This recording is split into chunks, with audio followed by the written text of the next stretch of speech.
Yasir, are you on the call with us? Assalamu alaikum, yes I am. Alaykum assalam wa rahmatullah. Ramadan Mubarak, Sheikh. Ramadan Mubarak, may Allah Azza wa Jal. Ameen, may Allah Azza wa Jal accept from all of us. Ameen. Ameen, Sheikh. So we'll jump right into it, Sheikh, with regards to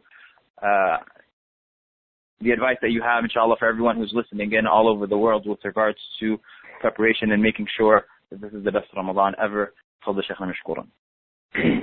بسم الله الرحمن الرحيم الحمد لله رب العالمين والصلاة والسلام على سيدنا محمد وعلى آله وصحبه أجمعين. Let me start off with a really, really bizarre and weird intro. And it's just, wallahi, it's just strange, but at the same time, it is so true. All of you in the Western world for sure know of the massacre that happened 2 days ago. With this crazy gunman came and shot, 50, 60 people and killed more than a dozen or something.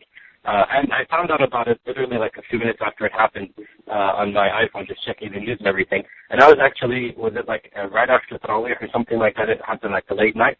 And the next day it struck me what was so strange about it, because I was wondering the whole night, something is strange, like I'm not reacting the way I should. And then it struck me the next morning. And it's just so weird. I had to say this, to all of you brothers and sisters online. And that is that every time something like this happens in America, wallahi, the first thought that comes, of course, our pain, and we're very saddened that this wanton killing is taking place, but at the same time we're worried, oh my God, what if it's a Muslim? What if it's a Muslim? What if it's a Muslim? And we're making dua, and we're like, please, not a Muslim. But wallahi, that night, the thought didn't even occur that it could be a Muslim. Why?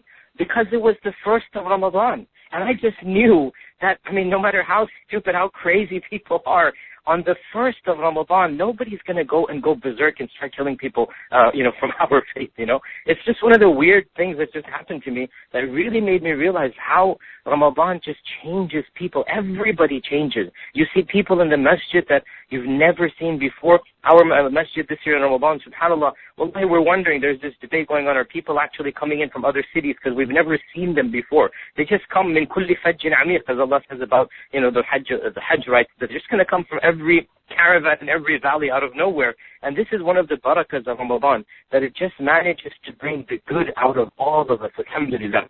And of course, the reason for this, of course, is that Allah Azza wa Jal has blessed and gifted us this month. For indeed, Allah Azza wa Jal could have made all of the days of the year equal, and He could have made all of the months of the year equal. And think about that. Just think about what if Allah had done that. Like Allah says in the Quran, what if I made all day and no night? Or what if I made all night and no day? How would you have reacted? Similarly, the question arises, what if Allah had made the whole year exactly the same? There is no Friday, there is no Eid, there is no special occasion, there is no Hajj and Ramadan. How would we have reacted? But Allah Azza wa Jal knows that we need variety, and we need incentives, and we need motivational factors. So what did He do? He chose certain times and dates and months over others. And He blessed those dates and those months and those times so that there is a huge incentive for us to be better in those days and months. And so Allah gave us a weekly holiday on Friday. Every Friday gave us so many blessings. Allah Azza wa Jal gave us, of course, the blessed days of Hajj, Dhul-Hijjah. And of course, He gave us the holy month of Ramadan. And the verse in the Quran that mentions Ramadan, Ustad Muhammad Sharif mentioned that, of course, dua is central to it, that right after Ramadan, Allah mentions dua. And I want to mention another point that Allah references in these verses that is commonly overlooked, that there's two things that are actually referenced in these verses, secondary from Ramadan and the fasting, and in fact, it appears to be even more important in some way than Ramadan and the fasting. One of them is dua, and Ustad Muhammad already talked about that. The second of them, let's go back to that verse of Baqarah, and it's the only verse that mentions the fast of Ramadan by name. And by the way, Ramadan is the only month that is mentioned by name in the Quran. Allah does not mention any other month by name in the Quran. And so Allah Azza wa Jalla says, شهر رمضان الذي أنزل فيه القرآن, that the month of Ramadan, it's the only month Allah has mentioned. And merely by mentioning the month, Allah subhanahu wa ta'ala is blessing it. Merely by referencing this one month over all of the other months of the year, Allah subhanahu wa ta'ala is making this month stand out and sacred over all of the other months. Now what does Allah say? شهر رمضان الذي أنزل فيه القرآن هدى للناس وبينات من الهدى والفرقان. The month of Ramadan is the month in which the Quran was revealed. The Quran is a guidance for mankind and a criterion and a clarification that clarifies and tells you what is right from what is wrong. So whoever witnesses this month, then let him fast it. Now, what did you notice? The fasting is mentioned secondarily. The fasting is mentioned incidentally. The real blessing of Ramadan that Allah Azza wa Jalla starts the verse off with is actually, astaghfirullah, neglected by most of us, and that is شهر رمضان الذي أنزل فيه القرآن.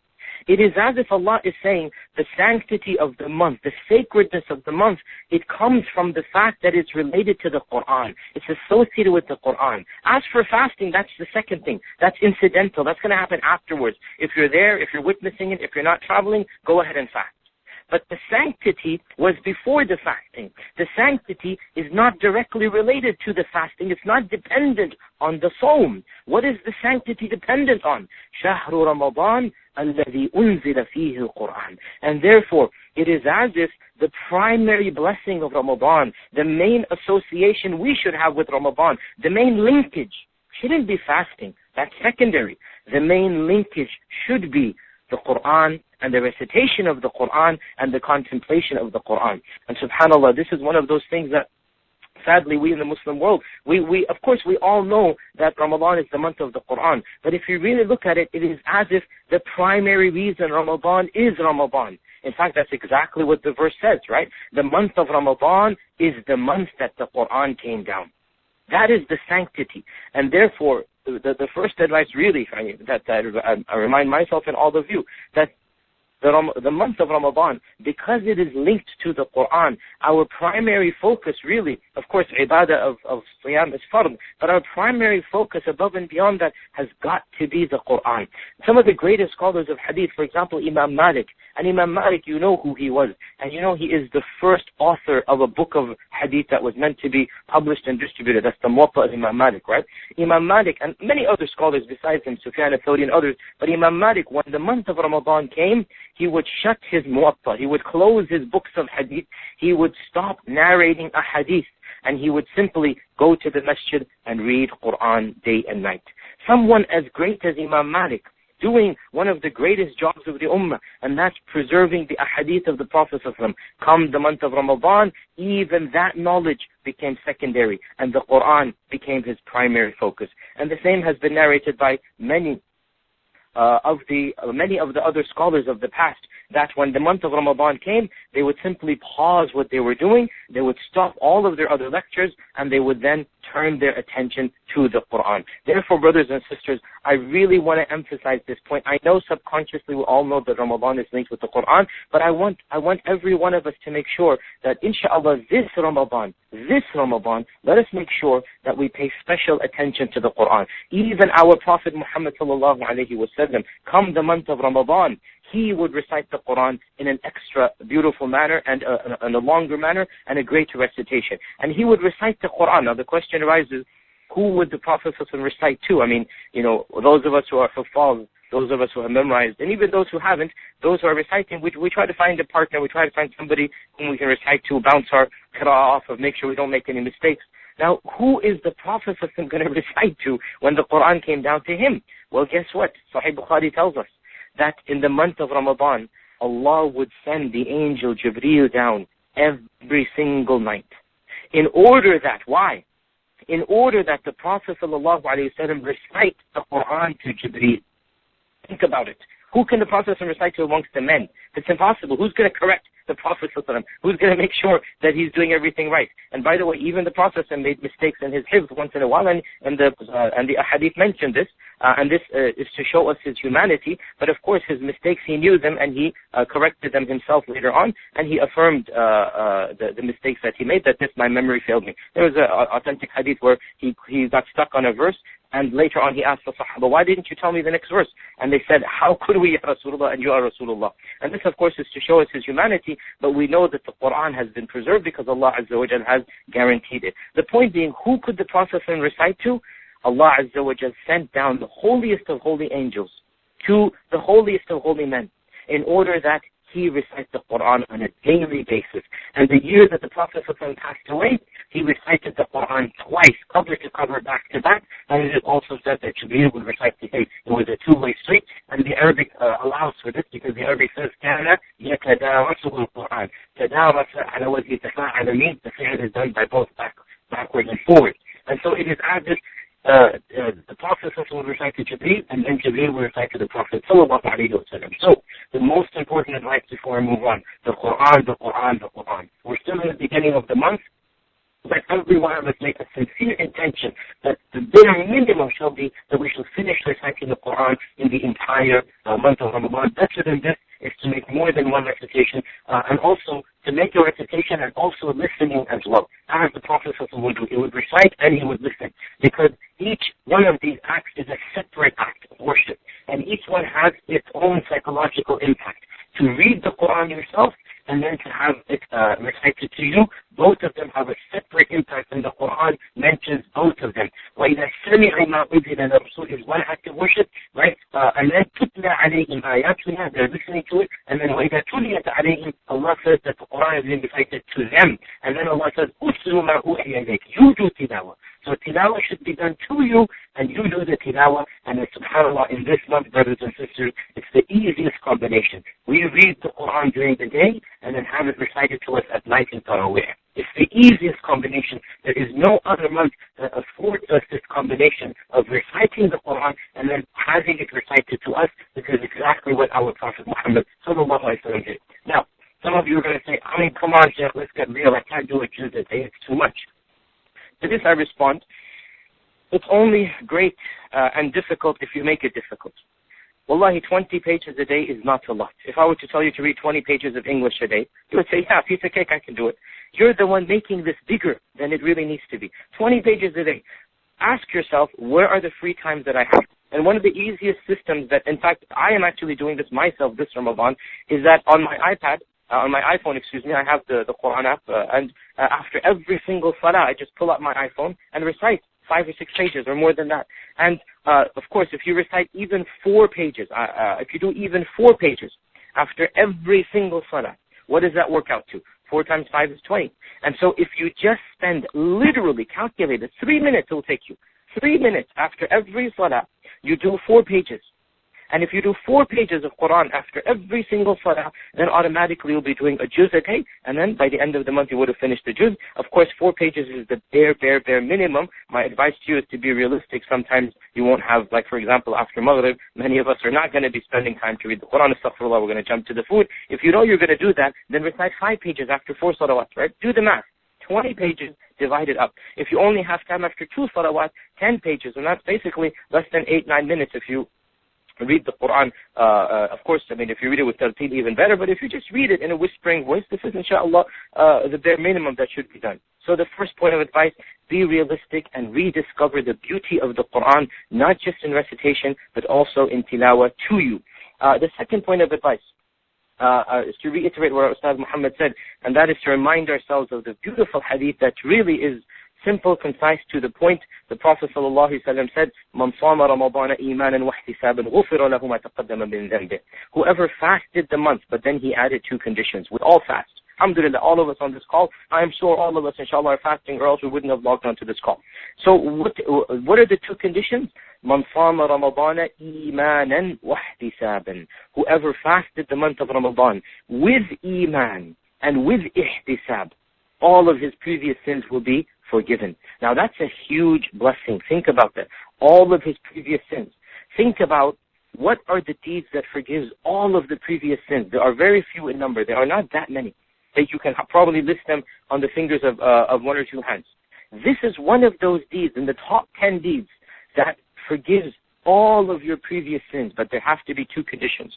Number 1, imanan. What does iman mean? Iman doesn't just mean having faith. Of course, that is the primary meaning here, that if a non-Muslim fasts, then of course it's not going to be given the reward from Allah Azza wa Jal, because he didn't do it for Allah. However, who fasts in the world other than Muslims? In other words, who fasts Ramadan other than Muslims, right? So it is as if there's got to be a deeper meaning than just whoever fasts as a Muslim, because only Muslims fast Ramadan. the word Iman here doesn't just mean while having Iman. It means while renewing his Iman, while reinvigorating his Iman, while always being conscious that he is doing something for Allah and to please Allah Azza wa Jal. And so it is as if this hadith, Iman and Ihtisab, is to fasting what khushu' is to salah. I repeat that.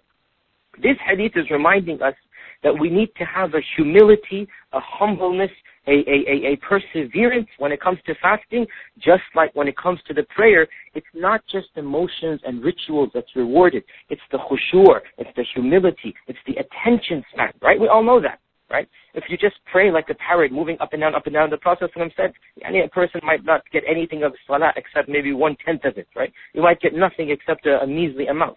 Similarly, if a person fasts, as a Muslim, he knows he's supposed to fast, but he has no consciousness, he has no Iman, he has no khushu' as he's fasting. The purpose of fasting has not really been met. And so Iman here means with full certainty that he is doing this for Allah and to please Allah and for the sake of Allah Azza wa Jal.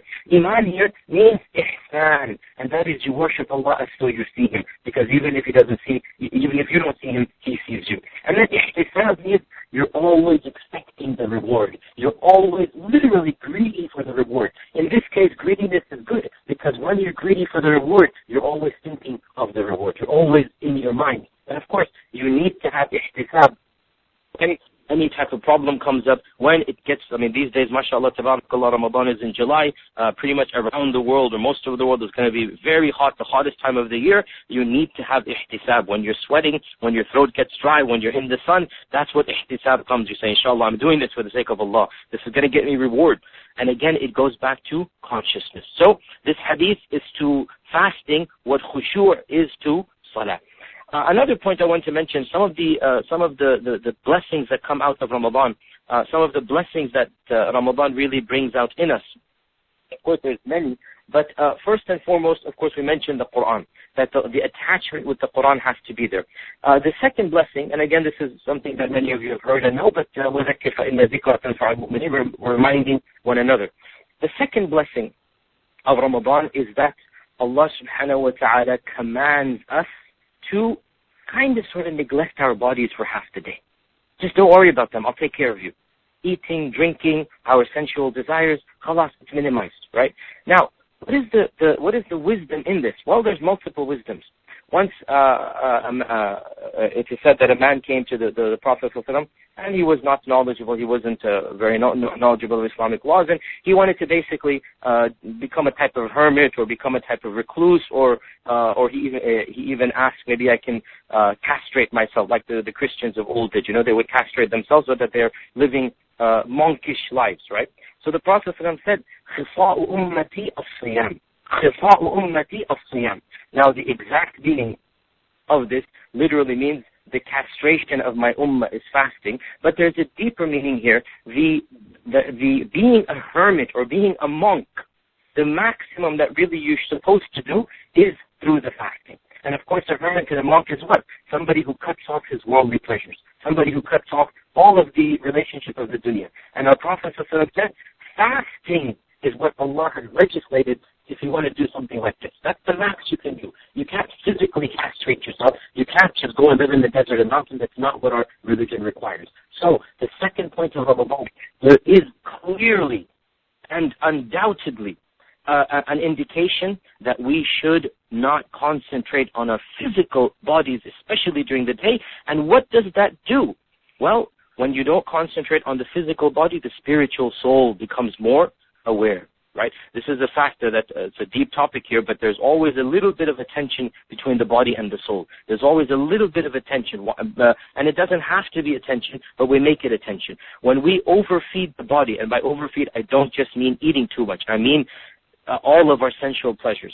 Like, how do you feel when you stuff yourself? You just feel lazy, lethargic, you just want to sit down, you want to do nothing. So, when you overfeed the body, the soul gets neglected. The ruh gets neglected. When you kind of sort of neglect the body, the ruh will feel more spiritually aware. The ruh will become more fine-tuned, if you like. And that's the purpose of Ramadan. And that is why you're supposed to increase the Quran, because your ruh is now aware. It's like, when the lights go out, your eyes become more sensitive to the dark, right? When the physical light is extinguished, Allah Azza wa Jalla just automatically blesses your vision to become more powerful, right? That's just Allah's qudra that He's given us. Now, the same thing happens when the light, i.e. when the body is kind of sort of just cast aside for a while, instantaneously your vision, your spiritual vision becomes more aware. It becomes more sensitive. And therefore, Allah tells us to read Quran extra during this time, because this is the best time to benefit from the Quran. So the second benefit of Ramadan is, of course, the issue of, if you can translate the hadith this way: the monasticism of my ummah is through the fasting. The hermitishness of my ummah is through the fasting. That you want to live a rough and tough life, then the max that is recommended by Allah is the fasting. Of course, this leads us to the third point, and that is, and we've all heard this before, but it is so true, that when you fast, you remind yourself of the blessings of Allah when you have food and you take it for granted, right?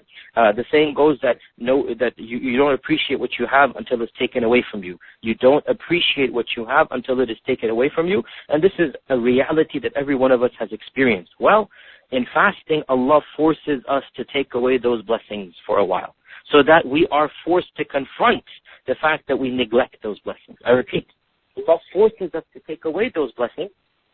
And when we take those blessings away for a while, we appreciate, like, how could we possibly live without water? How could we possibly live without food? Those are blessings that Allah Azza wa Jal reinforces with us in Ramadan, that throughout the year He's giving this to us. So thank Allah for those blessings. Which leads us to our next point. How do we thank Allah for those blessings? Well, many ways. But of those ways is to give these very blessings that we take for granted to others. Fasting is also the month of generosity. Fasting is the month of sharing with the poor. Anas ibn Malik says that the Prophet ﷺ was the most generous of all people. But in the month of Ramadan, his generosity exceeded all bounds. It could not be measured.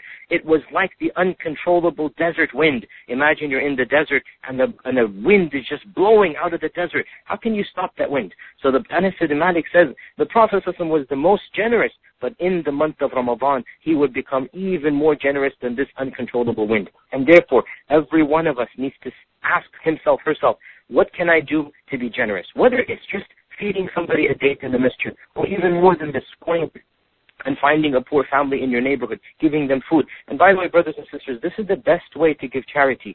Find a family. Don't just go in, and I'm not, astaghfirullah, criticizing those who donate to Islamic charity events. I'm always promoting Islamic charities and whatnot. But at the same time, far better than just going online and just giving $50 to some company. Far better is to go find somebody in your community who needs that $50, who needs that $500.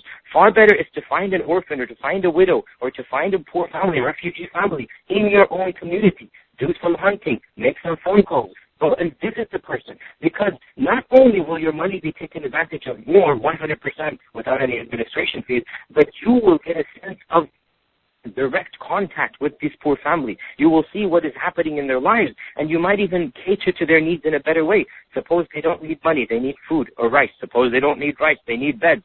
You can now see what they need and then help them out. And this is the best thing to do, especially in this month of Ramadan. Go find an opportunity, an avenue that you can give charity to. And again, I reiterate, I'm not saying don't give to online charities. Obviously, as you know, we at al-Maghrib, I myself have helped raise hundreds of thousands of dollars, and we appreciate what they're doing. At the same time, for many of us, we neglect the smaller, the local cases, and that is not something that is good. We need to also concentrate on the local cases. So that's the second, I think we're on the fourth point now, and that is to benefit from that by giving back to the poor. Moving on to the fifth point, yet another benefit of Ramadan that comes out is that we are reintroduced to our masjid, right? And every one of us knows this. You know when you realize this the most is like the few days after Ramadan. When Ramadan finishes up, everybody notices a gap. And what is the gap? They just don't go to the masjid that much. And they feel a sense of that. I miss, meeting all those people, being in that spiritual environment. In Ramadan, everybody gets reintroduced to the masjid. MashaAllah, tabarakallah, it's such a Iman boosting sign to see. Yesterday, last night in our masjid here locally, we had more people at night than we even have for Jumu'ah in the day.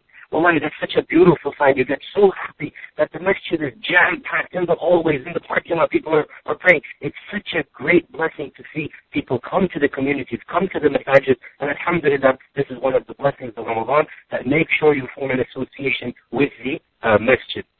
And Abu Hurairah radiallahu ta'ala reported that the Sahaba would spend most of their day in the masjid in Ramadan to protect it. This is what Abu Hurairah is saying, that the Sahaba would spend most of their day in the masjid because they wanted to protect their fasting from business transactions, from cursing, from evil glances. They wanted to protect their fasting. So what better way to do that than to fortify yourself in the local masjid? Another benefit of Ramadan is that Ramadan brings out, alhamdulillah, the Muslim brotherhood, ukhuwah. Look at all of these blessings that happen, just especially in the month of Ramadan, that every one of us, we meet our brothers and our sisters on a daily basis. We're seeing them in the masjid, in Taraweeh, and Iftar. We're solidifying the bonds of friendship. And of course, this is one of the greatest Iman boosters that the Ummah will become united through this. Yet another benefit which has been mentioned by Ustad Muhammad is the issue of dua. That in Ramadan, dua is done. In Ramadan, all of us, we increase our dua, and the twin of dua is dhikr. Dua is the weapon of the believer. Dhikr is the fortress of the believer. Memorize these two things. These are phrases from the Prophet ﷺ and from the early scholars. Dua is the weapon of the believer, and dhikr is the fortress of the believer. And dua and dhikr are two twins. You need both of them. Dua to go on the offensive, and dhikr for the defensive. So in Ramadan, our dua and our dhikr increases. We all make dua to Allah. And of course, the best timings to make dua in Ramadan especially are before the iftar, because our Prophet ﷺ said that the dua of the one who is fasting when he breaks his fast is never rejected. The dua of the one who is fasting when he breaks his fast is never rejected. And we all know when we're sitting at the table with those, mashallah, samosas and all of that big iftari laid out, it is almost impossible to concentrate on dua. That is what our Prophet is saying, that at that time, the last few minutes of your iftar and your fasting, make sure that you take some time out and truly purify yourself. Never is your soul and your body in attention as it is right before iftar, right? Your body wants to jump on the table, and your soul is at it. You need to just take it out of that and just make dua to Allah subhanahu wa ta'ala. That dua, sincerely said right before iftar, is one of the most beautiful times where you can have a private relationship with Allah subhanahu wa ta'ala. And the last point that we'll mention, and I think the time is also up, the last point that we'll mention is, and this is really one of the greatest blessings of Ramadan, is the realization, brothers and sisters, the yaqeen that we get that we can be better Muslims. And this is something that, wallahi, every one of us experiences ourselves. Every one of us, we get better in Ramadan. We leave some of the sins we're doing. We increase our ibadat. Even the most furthest Muslim, in Ramadan, he rediscovers Islam. And this is the beauty of this month. Anyone who has an ounce of Iman, anyone who has an atom's weight of Iman, come Ramadan, subhanAllah, you find a change in them. Some change. Yes, something happens. Maybe not as good as we'd like it, but still, something happens.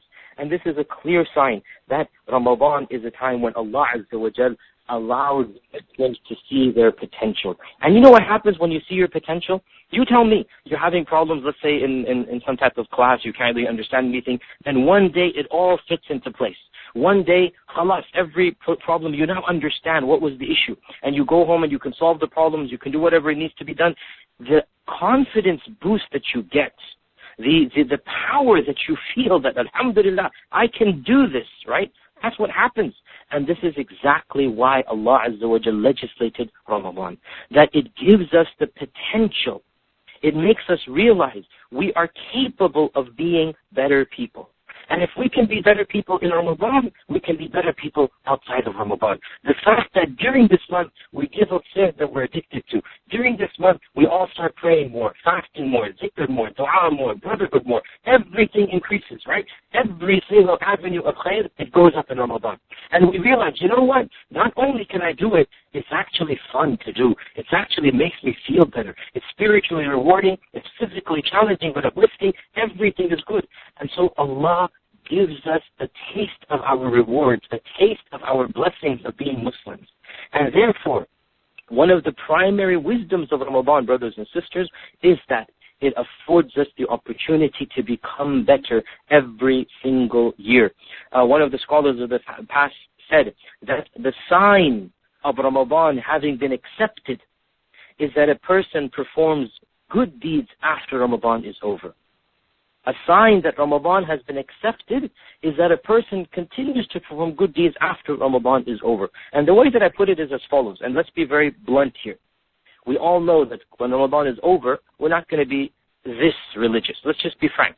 We're not going to be reading this much Quran. We're not going to be going this much to the Masjid, praying Taraweeh, etc., etc. That's really, I'm not going to say impossible, but it's not something that most of us are able to do. Now, the point, though, is not that you continue your routine of Ramadan outside of Ramadan. That's not the point. No. Really, that is not the point, because it's impossible. You're not going to fast every day. That's actually against the Sunnah. Many of us are not going to pray tahajjud, qiyam every single night. Many of us, our recitation of the Quran will be going down. That is a reality. However, the point is, let's say in Ramadan you started off at the bottom of the ladder. During Ramadan, mashallah, you climbed 100 steps up. You climbed up, mashallah, 100 steps to this ladder. When Ramadan is over, you know that you're not going to remain 100 steps up. But when you go down, don't come crashing down back to the very step that you began the month at. Because that means that you've wasted the entire month. It's like your boss gave you a promotion, and then after a month is over, you're like, khalas, I want to go back to my old salary, my old privileges. I don't want this new promotion. That's not the way Allah Azza wa Jalla wants us to work. When you got this promotion, suppose you can't keep it at 100. Khalas, go down to maybe 70, go down to 60, go down to 50, but don't go back down to where you began, because that defeats the whole point of the month. We all know that when Ramadan is over, okay, there's going to be a little bit of a crash, but let it be a little bit of a crash. Let it not be going crashing down all the way to where we began, or else it's as if Ramadan came, a huge bump increase, and then when Ramadan finishes, we go crashing back down. It is as if our graph, our chart, remains basically steady at zero. And therefore, it is as if there was no Ramadan. No, Ramadan. Use Ramadan as a stepping stone for your life. That's the point, brothers and sisters. Every year, let Ramadan boost you up. Go to 100, go to 1,000, go to 100,000. Then, after Ramadan is over, when you come fluttering a little bit back down, still remain higher from where you began when the month began. Remain higher than that, and then what's going to happen? Every year, your chart is going to increase. Every year, your graph is going to go higher and higher and higher, and so every Ramadan will be better than the previous Ramadan, and this is one of the greatest secrets and wisdoms of why Allah subhanahu wa ta'ala legislated this month. May Allah Azza wa Jal make us of those who appreciate the blessings of this month. May Allah Azza wa Jal make us of those who read Quran and who fast and who pray during this month. May Allah Azza wa Jal make us of those who enter Jannah from Bab al-Rayyan. And I conclude by reminding you and me of that hadith, which is a very scary hadith. It's a very frightening hadith, and that is the hadith where the Prophet sallallahu alaihi wasallam stepped on the minbar 3 times and he said, Ameen, Ameen, Ameen. And Jibreel came to him and told him 3 things and said, say Ameen at the end of these 3 things. One of them was a person whom Allah Azza wa Jalla allows his parents to live to an old age and he's not able to get his sins forgiven, that such a person never be forgiven. Say Ameen. And so the Prophet said Ameen, that if you cannot use one of your parents to get into Jannah, then really you're a failure. And another is that anybody who doesn't say the salat and salam upon the Prophet sallallahu alaihi wasallam, that may there be no good in him, say Ameen. So if you're too stingy to say salat upon the Prophet. And the third of them, related to our topic, is anyone, man adraka Ramadan, whoever manages to catch Ramadan and still cannot get his sins forgiven, then may he have no good in him. May he be furthered from Allah's mercy. Say Ameen. And so the Prophet said Ameen. The bottom line, brothers and sisters, if you cannot step up your act in Ramadan, if you can't get your act together in Ramadan, you have no good in you. And this is not me speaking. This is Jibreel commanding our Prophet to say Ameen to this fact. That if you cannot step up your game, and if you cannot be a righteous person, and look at the goal. I mean, wallahi, the goal is just amazing. Have all of your sins forgiven. I mean, it's not as if Jibreel said, whoever cannot fast a month, It's not as if Jibreel said, whoever, just reads a few extra juz. I mean, he set the goal, he set the bar basically as high as we'd ever wanted to go, and that is having all of the sins forgiven. And you know why he set the bar so high? Because Allah Azza wa Jal made access to that bar so easy and not so difficult.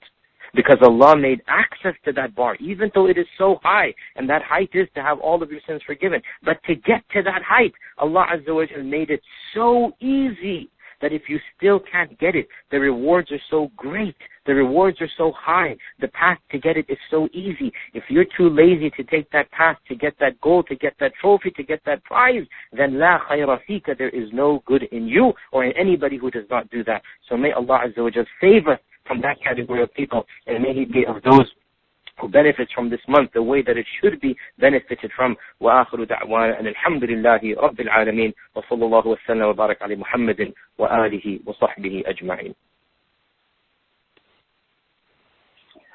Jazakallahu khairan, Shaykhna, for that wonderful lecture and the advice that you gave on benefiting from the month of Ramadan.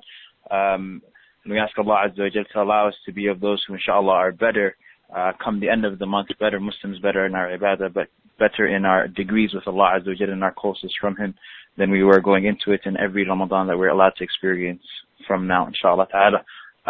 Barakallahu feek, Shaykh. If you would allow me to ask you one question, which is, you mentioned about the masajid being filled with people who do not come the rest of the year. Shaykh, I wanted to ask you, as a number of I would imagine that a lot of the people who are participating are people who are in masajid going during the entire year. What should our relationship be with regards to those individuals, brothers and sisters, when they do come to the masjid? A number of them, they may not be dressed appropriately, they may look very, strange, and they come for a tarawih or they come for a Isha prayer. What should our relationship be with these individuals, Shaykhna? Wallahi, Akhi Ammar, the reality that we notice and see is that, as we said, the masajid fill up in Ramadan, but then when Ramadan finishes, sadly, the masajid, they are not as full. In fact, let's be honest here, they kind of empty out. But, however, there is a caveat here, and it's that caveat that gives us hope. And we noticed this, and I noticed this myself in the 2 years that I've been here with this community, Masjid here in Memphis, and that is that after every Ramadan, alhamdulillah, there's a noticeable difference in the quantity of people coming to the masjid. I.e., before Ramadan, if we used to have, let's say, 5, 6 for Isha, after Ramadan, alhamdulillah, it goes to like 7, 8. And that same thing has happened 2 years in a row, that every Ramadan we get like the whole, 2, 3 extra sufuf coming in. I.e., what have we done? What has Allah Azza wa Jalla blessed the community to do? That is that to increase our retention rate, right? There's a lot of people coming to the masjid, maybe like 500, 400 people coming to the masjid. Obviously, in an average Isha, you probably get 10% of them, 40% or 30, 40 people or 30 people coming. The goal is to make sure that these people, these brothers and sisters, they try their best to attach themselves to Allah subhanahu wa ta'ala. They have a great experience, and therefore, what we need to do is to provide for them the best spiritual and the best Iman lifting and the best even logistical experience. Wallahi, brothers and sisters, our masajid should be clean. They should have, iftar on time. They should have people that are friendly there. All of this is part of the Iman building. So those of us who are regulars coming to these masajid, make sure that these things are taken care of. If you see a new person in your masjid, don't just say, oh, where are you from? Go up and hug him and say, mashallah, great to see you. What's your name, akhi? How can I help out? Where do you work? Just become his friend. Because, alhamdulillah, the reality is Ramadan does open doors for people to enter the masajid. Ramadan does reintroduce people to their faith. And look, there's always going to be the Ramadan Muslims. Let's be, again, honest here. There's always going to be those who only come in Ramadan. Khalas, okay, Allah knows their fate and Allah knows their judgment. Our job is to try to get those Ramadan Muslims to be 24/7 Muslims. That's our job. And maybe it's not going to happen this year, but a smile that you gave to your brother, a plate of food that you shared. You were in line and there's a stranger behind you. You're like, Tafaddal, you go first, akhi. You take my spot. Just something small like this will open up his heart and open up his iman. Like, mashallah, this is what Islam does, right? So your job is to act as an ambassador to your fellow Muslim brothers and sisters, make them feel good about Ramadan, about the masjid, about the community, and simply just be a loving, caring person and leave the rest to Allah subhanahu wa ta'ala. Barakallah feek, Sheikh. Jazakallah khair. Jazakumullah khair, everyone who participated in tonight's program and made it such an incredible success.